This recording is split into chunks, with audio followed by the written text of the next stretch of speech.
नमस्कार दोस्तों।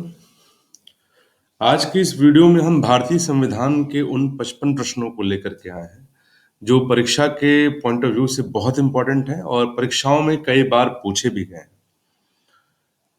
दोस्तों, प्रश्नों के उत्तर देते वक्त जिन प्रश्नों में आवश्यक होगा, हम उनकी व्याख्या भी आपको बताते चलेंगे या उनसे जुड़े अन्य संदर्भ भी आपको हम बताते चलेंगे। तो दोस्तों, बिना समय व्यर्थ किए वीडियो शुरू करते हैं और सबसे पहले प्रश्न संख्या 1 देखते हैं।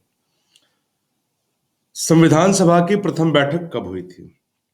दोस्तों, भारतीय संविधान के निर्माण के लिए संविधान सभा की जो पहली बैठक हुई थी, वो 9 दिसंबर 1946 को हुई थी और ये बैठक नई दिल्ली के कॉन्स्टिट्यूशनल हॉल में हुई थी, जिसे आज के डेट में हम संसद भवन का केंद्रीय कक्ष कहते हैं, वहां पर हुई थी। 9 दिसंबर 1946 को संविधान सभा के अस्थायी अध्यक्ष के तौर पे डॉक्टर सच्चिदानंद सिन्हा को चुना गया। 9 दिसंबर 1946 को, चूंकि वो उस सभा के या संविधान सभा के सबसे बुजुर्ग सदस्य थे, इस कारण उन्हें अस्थायी अध्यक्ष चुना गया उनके सम्मान में। प्रारूप समिति का अध्यक्ष किसे चुना गया? प्रश्न संख्या 3। प्रारूप समिति का अध्यक्ष चुना गया डॉक्टर भीमराव अम्बेडकर को। 2 दिनों के बाद 11 दिसंबर 1946 को, तिथि याद रखिएगा, ठीक 2 दिनों बाद 11 दिसंबर 1946 को डॉक्टर राजेंद्र प्रसाद को संविधान सभा का स्थायी अध्यक्ष चुना गया। परीक्षाओं में पूछा जाता है अस्थायी, स्थायी, कई बार ये नहीं पूछा जाता अस्थायी, अस्थायी। तो इस तरह के जो प्रश्न होते हैं वो विवादित होते हैं और इन पे कई बार कॉमन मार्क्स मिल जाते हैं या कई बार इन्हें हटा दिया जाता है, इन पे मार्क्स नहीं मिलते हैं। कई परीक्षाओं में ऐसा देखा गया है। लेकिन अस्थायी सदस्य पूछा जाए तो डॉक्टर सच्चिदानंद सिन्हा सबसे बुजुर्ग थे, पहले थे और 1946 9 दिसंबर को उन्हें बनाया गया और ठीक 2 दिनों बाद राजेंद्र प्रसाद जी को बनाया गया स्थायी अध्यक्ष। आगे बढ़ते हैं, प्रश्न संख्या 5 पे चलते हैं। अंतिम रूप से संविधान को कब पारित किया गया? या प्रश्न ऐसे पूछा जाता है कि भारतीय संविधान कब अंगीकार किया गया? दोस्तों, भारतीय संविधान को बनाने में 2 वर्ष 11 माह 18 दिन का समय लगा था, आप सभी जानते हैं। तो 1949 26 नवंबर को भारतीय संविधान को पारित किया गया और वही तिथि थी जिस दिन भारतीय संविधान को अंगीकार किया गया। तो इन दोनों ही प्रश्नों का उत्तर एक ही होगा, 26 नवंबर 1949। भारतीय संविधान किस दिन से पूर्णतः लागू हुआ था? दोस्तों, 26 जनवरी 1950 से हमारा संविधान पूर्णतः लागू हो गया और भारत एक गणतंत्र राज्य के रूप में ट्रांसफॉर्म हो गया। तो भारत गणतंत्र कब बना? जिस दिन से हमारा संविधान पूर्णतः लागू हुआ। और हमारा संविधान लागू कब हुआ? 1950 26 जनवरी को। पारित कब किया गया? 26 जनवरी 26 नवंबर 1949 को पारित किया गया और 26 जनवरी 1950 को इसे लागू किया गया। और जिस दिन लागू किया गया उसी दिन हमारा भारत गणतंत्र बन गया। भारतीय संविधान के किस भाग को उसकी आत्मा की संज्ञा दी गई है? तो दोस्तों, भारतीय संविधान के प्रस्तावना को, इंडियन कॉन्स्टिट्यूशन के प्रियम्बल को उसकी आत्मा कहा गया है। संविधान सभा ने राष्ट्रगान को कब स्वीकार किया? संविधान सभा ने 24 जनवरी यानी कि गणतंत्र दिवस के ठीक 2 दिन पहले 24 जनवरी 1950 को राष्ट्रगान को स्वीकार कर लिया। भारतीय नागरिकों को प्राप्त मूल अधिकारों की संख्या कितनी है? मूल संविधान में इन अधिकारों की संख्या 7 थी, लेकिन 44वें संशोधन 1978 में संपत्ति के अधिकार को मूल अधिकार की श्रेणी से हटा करके एक विधिक अधिकार बना दिया गया और इस तरह मूल अधिकारों की जो संख्या रह गई वो 6 रह गई। जिसका सही जवाब है 6। प्रश्न संख्या 10 का क्वेश्चन नंबर 11 क्या कहता है कि संपत्ति के अधिकार को किस संविधान संशोधन द्वारा हटाया गया? तो दोस्तों, 44वें कॉन्स्टिट्यूशनल अमेंडमेंट 1978 में संपत्ति के अधिकार को मूल अधिकार की श्रेणी से हटा दिया गया। मूल अधिकारों का रक्षक किसे कहा जाता है? सर्वोच्च न्यायालय और उच्च न्यायालय दोनों को। क्वेश्चन संख्या 13, इस अनुच्छेद के द्वारा 6 से 14 वर्ष तक के बच्चों के लिए शिक्षा का अधिकार मूल अधिकार माना गया है।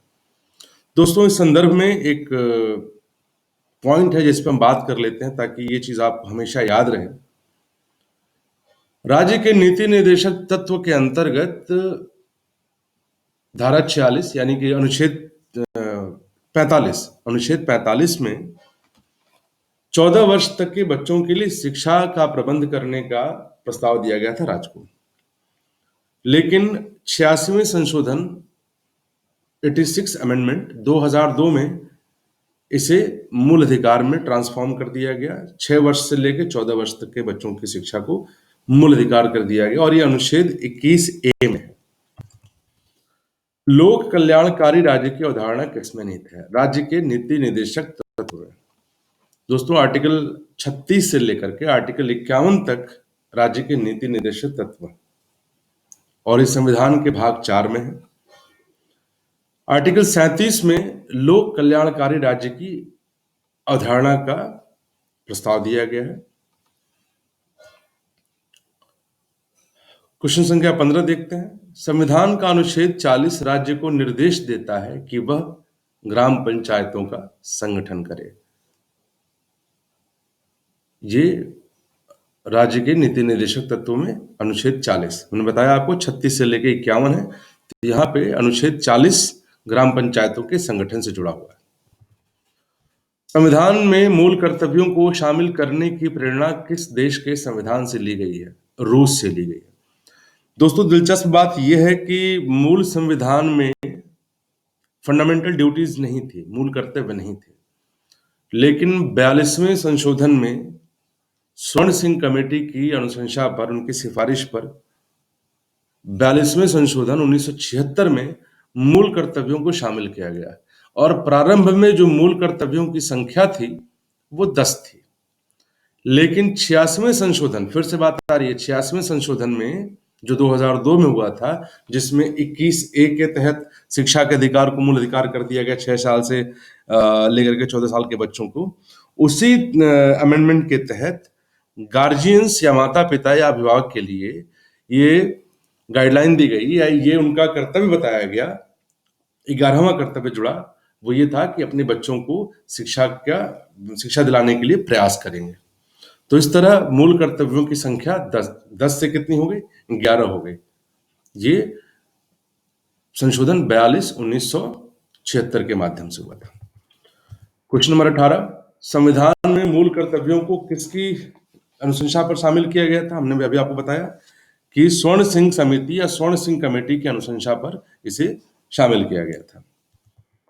भारतीय संघ की शक्ति किसमें निहित है? तो राष्ट्रपति के अंदर भारतीय संघ की शक्ति निहित है। राष्ट्रपति के निर्वाचक मंडल में शामिल है संसद के दोनों सदनों के निर्वाचित सदस्य, मनोनीत नहीं, निर्वाचित सदस्य, और राज्यों की विधानसभाओं के निर्वाचित सदस्य। मनोनीत सदस्य, अगर हम संसद के दोनों सदनों की मनोनीत सदस्य की बात करें तो राष्ट्रपति के पास यह अधिकार है कि वह आर्टिकल 80 के तहत राज्यसभा में 12 और आर्टिकल 331 के तहत लोकसभा में 2 लोगों का मनोनयन कर सकता है। तो जिन लोगों को मनोनीत करेगा राष्ट्रपति, वो लोग या जो लोग मनोनीत सदस्य हैं, वो लोग राज्यसभा के राष्ट्रपति के इलेक्शन में पार्टिसिपेट नहीं करते हैं। राष्ट्रपति के कार्यकाल की अवधि कितनी होती है? 5 वर्ष होती है। प्रश्न संख्या 22, राष्ट्रपति के चुनाव के लिए कौन सी विधि अपनाई जाती है? तो यह अनुपातिक प्रतिनिधित्व, एकल संक्रमणीय, अप्रत्यक्ष मतदान अपनाया जाता है। भारत के निर्विरोध चुने जाने वाले राष्ट्रपति कौन है? तो नीलम संजीव रेड्डी ये निर्विरोध चुने गए थे। राष्ट्रपति पर महाभियोग का आरोप संसद के किस सदन द्वारा लगाया जा सकता है? तो संसद के किसी भी सदन द्वारा राष्ट्रपति पर महाभियोग का आरोप लगाया जा सकता है और ये आर्टिकल 61 में है। इम्पीचमेंट या महाभियोग, राष्ट्रपति पे महाभियोग आर्टिकल 61 में है, 61 में है, 61। भारतीय सेनाओं का सर्वोच्च सेनापति कौन होता है? प्रश्न संख्या 25, तो राष्ट्रपति तीनों ही सेनाओं का सर्वोच्च सेनापति होता है। 26 नंबर क्वेश्चन कहता है कि भारतीय संविधान के अनुसार संघ की कार्यपालिका शक्ति किसमें निहित है? राष्ट्रपति के अंदर संघ की कार्यपालिका शक्ति निहित होती है। इसका अर्थ यह है कि जितने भी कार्य किए जाएंगे, वो सारे के सारे जो कार्य होंगे वो राष्ट्रपति के नाम पे किए जाएंगे। यानी कि जो भी पत्र होगा या जो भी एग्जीक्यूशन होगा वो राष्ट्रपति के नाम से ही होगा। उपराष्ट्रपति के निर्वाचक मंडल में शामिल कौन कौन से लोग हैं? तो राज्यसभा और लोकसभा के सदस्य। प्रश्न संख्या 28 कहता है कि राष्ट्रपति राज्यसभा के कितने सदस्यों को मनोनीत कर सकता है? तो राष्ट्रपति राज्यसभा के 12 सदस्यों को मनोनीत कर सकता है आर्टिकल 80 के तहत। कला, साहित्य ऐसे क्षेत्रों में रुचि रखने वाले लोगों को राष्ट्रपति मनोनीत कर सकता है। संसद के ऊपरी सदन को कहा जाता है राज्यसभा और लोअर हाउस कौन होता है? लोकसभा। प्रधानमंत्री की नियुक्ति कौन करता है? राष्ट्रपति नियुक्ति करता है। यदि प्रधानमंत्री या कोई अन्य मंत्री सदन का सदस्य नहीं है तो उसे पद पर बने रहने के लिए कितने दिनों के अंदर संसद का सदस्य बनना आवश्यक है? तो दोस्तों, मंत्रिमंडल में मंत्री के तौर पे या प्रधानमंत्री बनने के लिए या प्रधानमंत्री की शपथ लेने के लिए उस वक्त आप अगर किसी लोअर हाउस या अपर हाउस किसी के भी अगर आप सदस्य नहीं हैं तो कोई समस्या नहीं है, लेकिन 6 महीने के अंदर पद ग्रहण करने के 6 महीने के भीतर आपको संसद के किसी भी सदन का, चाहे वो लोकसभा हो चाहे वो राज्यसभा हो, आपको सदस्य बनना अनिवार्य है, आवश्यक है 6 माह के भीतर।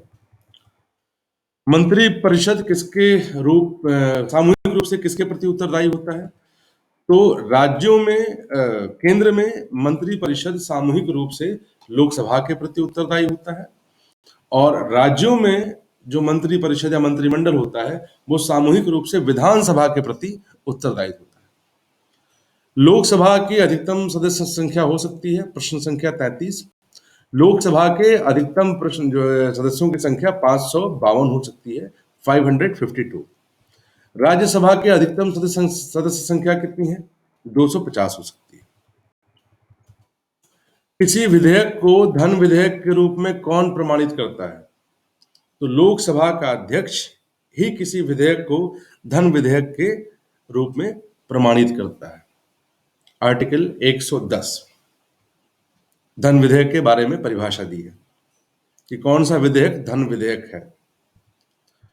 केंद्र सरकार का प्रथम विधि अधिकारी कौन होता है? तो महान्यायवादी, आर्टिकल 78 है। ये केंद्र सरकार का प्रथम विधि अधिकारी होता है।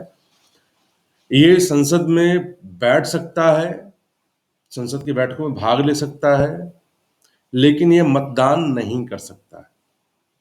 महान्यायवादी मतदान नहीं कर सकता। प्रश्न संख्या 37, संघ राज्य क्षेत्रों में प्रशासन कौन चलाता है? तो राष्ट्रपति द्वारा नियुक्त प्रशासक ही वहां पे प्रशासन चलाता है। वहां का एडमिनिस्ट्रेशन जिसको राष्ट्रपति ने नियुक्त किया है वही चलाता है। भारत के प्रथम राष्ट्रपति कौन थे? डॉक्टर राजेंद्र प्रसाद थे। स्वतंत्र भारत के पहले गवर्नर जनरल कौन थे? तो चक्रवर्ती राजगोपालाचारी जी थे। राष्ट्रपति द्वारा लोकसभा तथा राज्यसभा में मनोनीत किए जाने वाले सदस्यों की संख्या कितनी है? 2 और 12। लोकसभा में किस आर्टिकल के तहत मनोनयन होता है? 331, 331। और राज्यसभा में किसके तहत होता है? आर्टिकल 80 के तहत। लोकसभा व राज्यसभा के 2 अधिवेशनों के बीच अधिकतम कितने समय का अंतर होना चाहिए? तो 6 माह से अधिक अंतर नहीं होना चाहिए, 6 माह के अंदर ही अधिवेशन हो जाने चाहिए। राज्य की कार्यपालिका का प्रमुख कौन होता है? प्रश्न संख्या 42। राज्य की कार्यपालिका का प्रमुख होता है राज्यपाल। प्रश्न संख्या 43, संविधान के अनुसार विधानसभा के सदस्यों की अधिकतम संख्या कितनी होती है? 500 हो सकती है। वर्तमान में भारत में कुल कितने राज्यों में विधान परिषदें हैं? तो 6 राज्यों में, आंध्र प्रदेश, बिहार, कर्नाटक, महाराष्ट्र, तेलंगाना और उत्तर प्रदेश। इन सभी में विधान परिषदें विद्यमान हैं। राज्य का मंत्रिमंडल सामूहिक रूप से किसके प्रति उत्तरदायी होता है? तो अभी हमने बताया आपको कि केंद्र में जो मंत्री परिषद होता है वो लोकसभा के प्रति उत्तरदायी होता है और जो राज्य का मंत्रिमंडल है वो विधानसभा के प्रति उत्तरदायी होता है। विधानसभा का वर्ष में कम से कम कितने अधिवेशन होने अनिवार्य है? तो 2 अधिवेशन कम से कम होना चाहिए। किस राज्य में विधानसभा के सदस्यों की संख्या सबसे अधिक है? तो उत्तर प्रदेश में ये सबसे अधिक है, 403। 48वां प्रश्न है, मिनी कॉन्स्टिट्यूशन या लघु संविधान किसे कहा जाता है? दोस्तों 42वें संशोधन को हम मिनी कॉन्स्टिट्यूशन कहते हैं, 1976 में हुआ था। प्रश्न संख्या 49, भारत का नियंत्रक व महालेखा परीक्षक कैग किसके द्वारा नियुक्त किया जाता है? तो ये भी राष्ट्रपति के द्वारा ही नियुक्त किया जाता है। महान्यायवादी, महालेखा नियंत्रक व महालेखा परीक्षक, सुप्रीम कोर्ट के जजेस, हाई कोर्ट के जजेस, इन सभी लोगों की नियुक्ति कौन करता है? राष्ट्रपति करता है। भारत का सर्वोच्च न्यायालय कहाँ स्थित है? तो नई दिल्ली में स्थित है। भारत के सर्वोच्च न्यायालय में न्यायाधीशों की संख्या कितनी है? तो 34, 124 अनुच्छेद में दिया गया है। सर्वोच्च न्यायालय के मुख्य न्यायाधीशों की नियुक्ति कौन करता है? अभी हमने आपको बताया कि राष्ट्रपति करता है। सर्वोच्च न्यायालय के न्यायाधीशों का कार्यकाल है 65 वर्ष की आयु पूरी होने तक। और सर्वोच्च न्यायालय के जो प्रथम न्यायाधीश थे वो कौन थे? हीरालाल जे कानिया जी थे। और भारत में उच्च न्यायालयों की कुल संख्या कितनी है? 21 है। दोस्तों ये 55 प्रश्न थे जो संविधान से जुड़े हुए थे, संविधान के प्रश्न थे, कई बार परीक्षाओं में पूछे गए हैं। अगली वीडियो में हम प्रयास करेंगे कि 55 क्वेश्चन और लेकर के आए जो थोड़ा सा और डिटेल्ड हों, जो आपकी तैयारी को और ज्यादा मजबूत करें। अगर आपको कोई प्रश्न हो तो कमेंट के माध्यम से आप पूछ सकते हैं। अगर दोस्तों आपको ये वीडियो पसंद आई हो तो इसे प्लीज लाइक करें, सब्सक्राइब करें चैनल को और शेयर कर दें तो और ज्यादा अच्छा होगा। Thank you so much.